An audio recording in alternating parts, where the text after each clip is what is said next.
এই শুভেন্দু অধিকারীর উপর রোহিঙ্গাদের দ্বারা হামলা করে কেন পুলিশ তুমি চোপ দাও, চোপ তোমায় দিতে হবে, চোপ তোমায় দিতে হবে। এই মাননীয় শুভেন্দু অধিকারীর হামলা হলো কেন পুলিশ তুমি চোপ।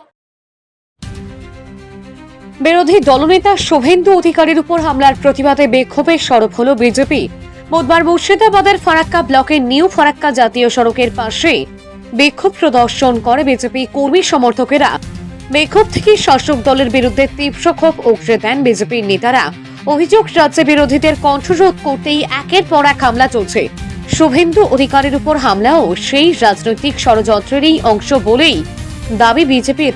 বিক্ষোভ সভা থেকে হুঁশিয়ারি দিয়ে বিজেপি কর্মীরা জানান, রাজ্যে আইন শৃঙ্খলা পরিস্থিতি ক্রমেই উদ্বেগজনক হচ্ছে। সাধারণ মানুষ ও বিরোধী নেতাদের নিরাপত্তা দিতে ব্যর্থ রাজ্য সরকার।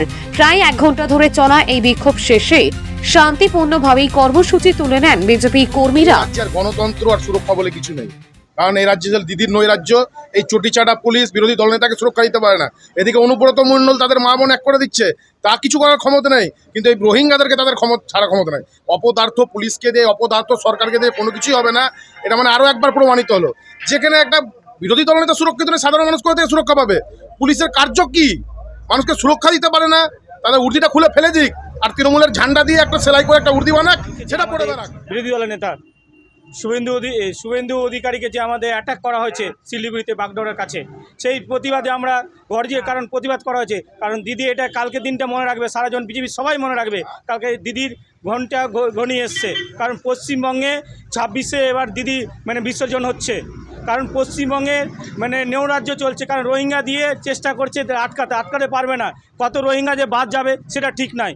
কারণ দিদি বাংলাদেশে রোহিঙ্গা নিয়ে এসে যদি ভোট করে ভাবছে কি আমরা 55,000 বেশি লিড দিয়ে ভাবছে কি রাজ্যে থেকে যাব, সেটা না। এবারে 1 কোটির ওপরে ভোট বাদ যাবে। আর কালকের দিনটা আমাদের ঘন্টা বাজিয়ে দিয়েছে দিদি নিজে, কারণ কালকের দিনটা আমরা প্রতিশোধ নেব। এবার বিজেপি ছাড়বে না, কাউকে ছাড়বে না। বিজেপি যেমন মারলে প্রতিশোধ নেবে, কারণ বিজেপি চাইছে আগে উন্নয়ন করবে পশ্চিমবঙ্গে। বিজেপি মানুষ চাইছে কি উন্নয়ন হোক। পশ্চিমবঙ্গ খালি বিজেপি নয়, সারা ভারতবর্ষে এখন বিজেপি রাজত্ব করছে। কারণ পশ্চিমবঙ্গে একটা রাজ্য নিয়ে দিদি বেশি লাফালে চলবে না, কারণ রোহিঙ্গা দিয়ে। আর নিজেকে সাবধান হয়ে যাক রোহিঙ্গা দিয়ে। আর বিজেপি একজোট হয়ে লড়ছে, আর পদে এই কি আরও পদে লড়বে।